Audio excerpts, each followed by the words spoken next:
Bismillahirrahmanirrahim. Assalamualaikum warahmatullahi wabarakatuh. Bismillah, alhamdulillah, wassalatu wassalamu ala rasulillah wa ala alihi wa sahbihi wa ma walah, amma ba'du. Alhamdulillah kita semua dapat berjumpa kembali, yaitu kali ini kita akan membahas tentang syarat wajib dan syarat sah syahadatain di bab 8. Oke. Syarat wajib adalah hal-hal yang menyebabkan diharuskannya seseorang melaksanakan syariat.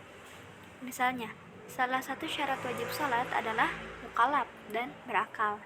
Bagi orang yang belum mukallaf, belum ada kewajiban salat baginya. Bagi yang hilang akal, tidak wajib melaksanakan salat. Jadi, seperti rukun Islam yang lainnya, bahwa di dalam rukun Islam yang kedua yaitu sholat ada syarat wajibnya, di zakat pun ada, di puasa pun ada, begitupun di naik haji gitu ya, rukun Islam yang kelima. Nah, syarat di rukun Islam yang pertama juga ada syarat wajibnya gitu ya. Nah, kemudian syarat sah. Syarat sah adalah hal-hal yang harus ada dalam pelaksanaan suatu syariat. Misalnya, syarat sah sholat antara lain muslim, suci dari hadas kecil dan hadas besar, menghadap kiblat, menutup aurat, salat pada waktunya, dan seterusnya. Salat dapat dilaksanakan oleh seseorang apabila telah memenuhi syarat sah tadi. Sebaliknya, apabila salah satu syarat sah tidak dipenuhi, maka salat tidak akan sah dilaksanakan. Nah, jadi di dalam syahadatain pun ada gitu ya, syarat wajib dan syarat sahnya gitu ya. Nah, kita bahas yang pertama, syarat wajib syahadatain yang pertama yaitu mukmin. Mukmin itu adalah dia beriman gitu, bahwasannya dia mempercayai bahwa Tuhan itu adalah Allah itu adalah satu-satunya Tuhan ya. Ini sudah dibahas di minggu-minggu lalu. Kemudian yang kedua, mukallaf dan mumayyiz. Mukallaf adalah seseorang yang sudah mencapai usia dewasa atau telah memahami dan membedakan yang benar dan yang salah, sehingga terpikul kewajiban untuk melaksanakan syariat atasnya gitu ya. Mungkin kalau dalam Islam ditentukan ya bahwa seseorang itu balignya seseorang itu perempuan di usia 9 tahun, kemudian laki-laki di usia 15 tahun ya. Itu patokannya. Nah, ketika seseorang mau melaksanakan syahadatain, maka dia itu harus mumayyiz dulu gitu.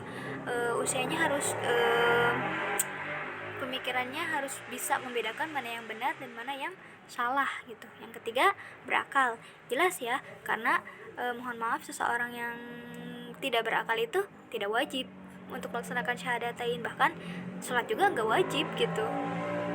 Kemudian yang 4, balik. Balik di sini artinya telah tersampaikannya pemahaman tentang Islam. Gitu.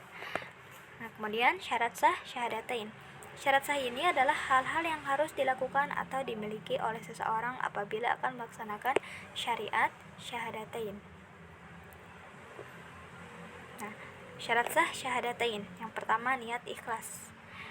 Dia ketika seseorang mau berislam, mau menjadi seorang muslim, yang pertama kali itu yaitu ikhlas ya. Karena ketika dia beriman kemudian menjadi seorang muslim, apabila dia tidak ikhlas, percuma gitu ya. Yang kedua, yakin dan tidak ragu-ragu. Bagaimana sih kayak saya percaya nih bahwa Allah itu satu-satunya Tuhan gitu ya. Nah, ketika disuruh sholat misalkan gak mau, nah berarti dia tidak percaya sepenuhnya bahwa Islam itu menjadi agamanya gitu kalau kayak gitu. Yang ketiga, sidik atau membenarkan. Di sini sidik atau membenarkannya bahwa membenarkan bahwa agama Islam, kemudian aturannya, kemudian ketaatannya kepada Allah sebagai Rabb-nya itu dia benarkan gitu. Pun syariat-syariat lainnya gitu ya, tidak hanya syahadat saja, kemudian tapi di sholatnya, di zakatnya, di puasanya, kemudian dan seterusnya dia sempurnakan gitu. Yang keempat, berilmu atau memahami ya. Ketika seseorang sudah melaksanakan syahadatain, kemudian dia mau melaksanakan sholat, zakat dan sebagainya. Nah, ketika oke nih, syahadatain udah dia pahami gitu ya, dia ketika mau bersyahadat tahu syarat sah dan syarat wajibnya. Nah, setelah itu ketika dia mau sholat, tentu dong dia harus tahu ilmunya dulu, bagaimana tata cara sholatnya, kemudian berapa rakaatnya pun dia harus tahu ya, gitu. Oke, mungkin itu saja yang dapat saya sampaikan, kurang lebihnya mohon dimaafkan. Billahi taufik wal hidayah. Wassalamualaikum warahmatullahi wabarakatuh. Adapun jika ada ya beberapa yang harus ditanyakan, boleh di grup ya. Terima kasih.